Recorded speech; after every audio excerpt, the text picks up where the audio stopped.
welcome. This is Anna, and I am crafting for the crafter, and that is you.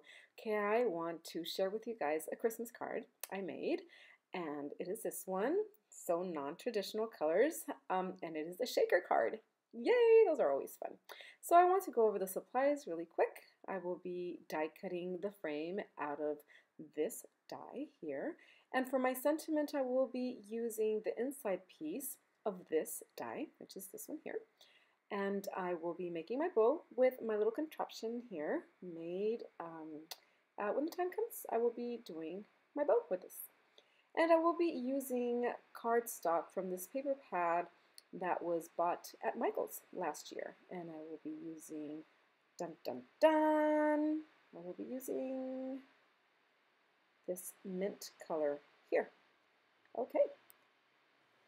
I will also be using this stamp and cut set that I bought at Joanns last year, and this was, I believe, around 75% or something like that, and this is a shaped shaker, and I thought that would be fun to use along with these stamps. I will be using these two images here and the star. And for the coloring of the background of my image, I'm going to be using these three colors: Salty Ocean, Faded Jeans, and Cracked Pistachio. I love these inks. Yes, of course, the sponge dauber. Love this little tool. Okay, I'll also be using this tube confetti that I showed you guys in my Dollar Tree haul. This is very cool. It's made like a foil.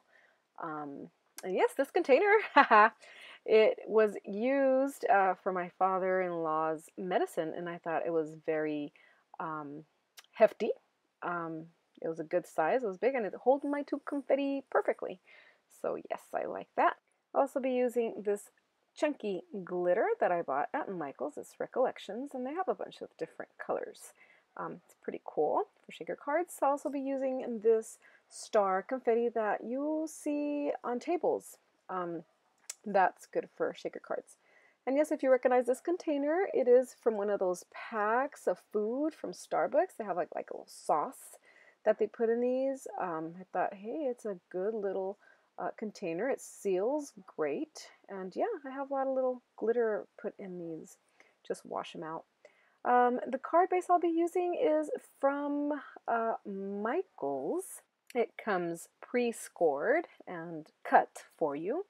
And I have found that the cream color is a little thicker than the white one.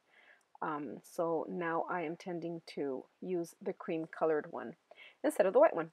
But anyways, this is a 6.5 by 5 size, so it's a little bigger than your A2 size card, which I prefer. I like it to be a little larger. It's about the same size as the cards that you would find at the store. The way I like to add my card base onto my card is by adding glue to the card and then just sticking my cardstock onto it and going around with a craft knife. I have found that this way my card is completely covered. I don't have to be messing around with trying to make it fit or make it straight. And then you do want to go around all edges because sometimes you could miss a little bit, you could go over. So you just want to go with the craft knife all around just to make sure you have a perfect coverage. And the way I like to do the inside piece for my base is depending on the width I want around my card, I measure it or I eyeball it and I do a little tick mark. This is the width that I want, so I bring in that much space above and I do my little tick mark. So there's two little tick marks you're going to be making, and that's where you're going to be cutting the cardstock. I like to use Tim Holtz Vintage Photo Distress ink, not Oxide ink. This is Distress ink, and this helps the card to look a little more finished. It gives it a little more depth. It looks a little distressed, and I like the look it does. You can also do, I think it's antique linen. That's another one that I like to go to. And then I just go ahead and I put the card base onto my card. Now I'm going to be working on the background piece where the shaker card is going to be placed. I am going to start off with cracked pistachio, and I have found there are two ways of doing this. You could drag it in from the outside, placing the dauber outside and then bringing it in, or doing a circular motion and slowly putting pressure onto your piece. And this is to avoid the first initial blob that you get by dragging it in. You leave the blob outside that first touch, and then you just drag it in. I have found that if you do not touch the outside first and drag it in, you will get blobs. You don't want that. The paper I'm using is by Strafmore. It's watercolor paper because inks are wet, and I have found that if I'm using regular cardstock, it tends to lift a little if I'm working the paper a lot, and watercolor paper lasts a little longer than that, than cardstock. The best one would be to use smooth watercolor paper. This one that I'm using is textured. I didn't have any smooth one at the time, so that is what I am using here. And I am going to let you see the whole process. I'm not going to speed it up. This is real time, and as I'm going on, you're going to see me wiping my card piece, and that's because there's little lint pieces that are coming off of the back of the sponge that is placed on the tool, and that's because they come packaged one on top of the other, and I'm thinking that the black from the felt sticks on to the piece that's behind it, and that's why I am cleaning it off here, and I am dragging it also from the stamp pad to my paper, but it's okay because it doesn't affect the piece. I just wipe it off as I go. And when you are coloring, you want to leave the piece, well, the color, ready for the next color. And the way I do that is by leaving it a little lighter on the top, and that's preparing it for the next color that is coming in. So as I'm coloring, I'm fading it out, and this fade is going to help the next color fade in. Okay, so I'm just going circular motions, starting from the outside, working my way in softly. And if I do need to work it a little bit in the middle, that's when I use the other technique, which is bringing it from the top, slowly touching the paper as I'm doing circular motions. Okay, so now I am coming in with Salty Ocean, doing the same thing, starting from outside the piece and working my way in. I'm trying to get these two colors mixed in as best I can. I don't have much time working with these kind of inks, but I feel that the more you do it, is as everything that you do in life, the more you do it, the better you get at it. And my first pieces were horrible, so I think I'm slowly getting better at it.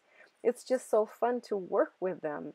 It's so fun to create these pieces that you really want to give it a try. And not only once, try it many times till you find the best way that works for you. After the Salty Ocean, I am going to be bringing in Faded Jeans. So again, I want to leave this piece, this next color, ready for the next color coming on. And that's leaving it a little faded on the top. Okay, just a little faded. So I decided to leave this real time, not fast forward it, so you guys could really see that the time it takes and how many tries it takes to do this. It's not that easy. It is easy as to you know what to do when you're doing it, but it takes time. You do have to put pressure. You do have to hold the piece down putting strength over it. That way it won't move, it won't go everywhere. And it is a workout. It could be a workout, but it's totally worth it. It is, and it's fun, and it's your creation. So you should enjoy it, and you should give it a try. So this is faded jeans that I'm doing here now, and I'm just trying to mimic the sky, the night sky. Of course, it's a little lighter than a night sky, but it is for a Christmas card, and I'm kind of happy with it, but I feel I should have a little bit more of salty ocean in there. So I'm just going to go ahead and apply a little bit more of salty ocean just right there in the middle. Like a little bit brighter. And you do have to be careful because the more you play with it, the more possibilities there is of you ruining the piece. But it's okay because there's always more paper, more ink you could try with. Okay, so I think that is about how I want it. And if you do get little blobs here and there inside the piece, just go ahead and try to smooth them out with a lighter color. You could smooth them out, and that'll help you get the piece you want. Right here I'm seeing this little blob here in this side, and I'm not happy with it, but then I realize that it's going to be okay because this piece is going to be stamped on. My nativity scene is going to be there. It's going to be laying about right there, so it's going to be okay. So to go ahead and put my stamp on, I'm going to be embossing it, so I put the embossing buddy over it. And you do want this piece to be dry because like we're going to be heat embossing. We want it to be dry so that the embossing pattern doesn't stick everywhere. So right now this is the embossing powder I'm using, and you could get a little brush and clean out those little pieces of embossing powder that could go everywhere. Now I'm going to heat set it here, and I didn't let my heat tool heat enough, so I got little flickers of embossing powder everywhere, and it's already heat set, but it's okay because it's a starry night, right? I cut around the excess that I have of the background onto my frame, and I want a star right here in the middle, and this is where I'm going to use the stamp and the die. And I want the same feel for the star as the background, and that's with using Distress Oxide inks, and I'm going to be using Fossilized Amber and Spiced Marmalade. I probably didn't need the Spiced Marmalade, just with the Fossilized Amber would have been fine, but I didn't know that at the time, so I went ahead and used both inks here. And I just cut my star out, and I'm going to show you a good way to get these small pieces centered when you're using a stamp and cut. And that's by cutting the piece out first, putting the piece that you cut on your MISTI, placing the stamp on that empty piece, and you could actually feel the edges with your stamp. Then you bring in the piece that you die cut, ink your stamp, and bring down the door of your MISTI, and voila, you have a perfectly centered little piece instead of just trying to eyeball it. Now this one I am also going to heat emboss. So again, I bring in my embossing powder and I heat set it. And I'm going to go ahead and add a little bit of foam tape to place it right there, make it stick out a little bit, just center it.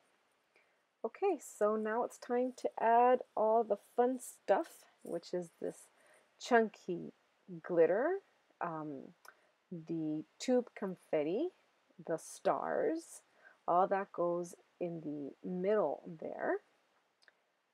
That's where we're going to be placing the little shaped shaker that I got. I think it was 75% off, if not more, Joanns last year, and all of these, the stamps and the the dies, these little shakers were all discounted. So I just held on to them for a year, and now I'm using them. And there is my little shaker card. Now I am going to place that piece on my card base, and I am going to do a little bow. And this is made out of cardboard. I just got cardboard that is thick enough. Add some skewers to it, 4 of them, and then just do your bow. And I am going to be burning the edges here just to avoid the bow from fraying. And I will link below a video where I show a little bit more in depth how to use this bow making tool that I made. Adding liquid glue, I put my bow in the middle, put it aside to set and dry, and now I'm working on my little sentiment. This little sentiment I cut out from my card base, and it's the same cardstock as the one I used for the bottom of my card. And this is also going to be embossed, heat embossed, and just use some tweezers because it is a small piece and I don't want to burn my fingers. So I just go ahead and emboss it this way. I do like to clean my stamps, and the stamp cleaner I am using is from Ranger. It's Clear Stamp Cleaner. And I think it's a good idea to take care of your stamps. This cleaner is for both acrylic and photopolymer stamps. Just give them a longer life. Right now I'm just going to be placing some foam adhesive on the back, and this is to give it a little bit of dimension, give the sentiment a little bit of dimension. And I'm just going to place it a little under the bow over the 2 little tails there. I'm going to fast forward a little bit for you here. I'm adding Wink of Stella to the whole piece, and this is just to give it a little shimmer, nice shimmer all around it. And that's my card. That's the end of my card, and I hope you enjoyed. And it's a little late in December to post the card making for Christmas cards, but I want you to take advantage of those sales, those clearance sales, and prepare for next year. Thank you so much, everyone.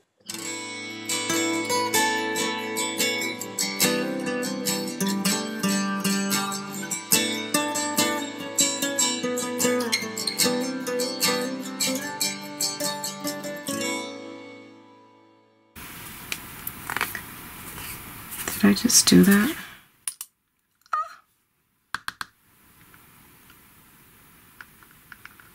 Oh my goodness.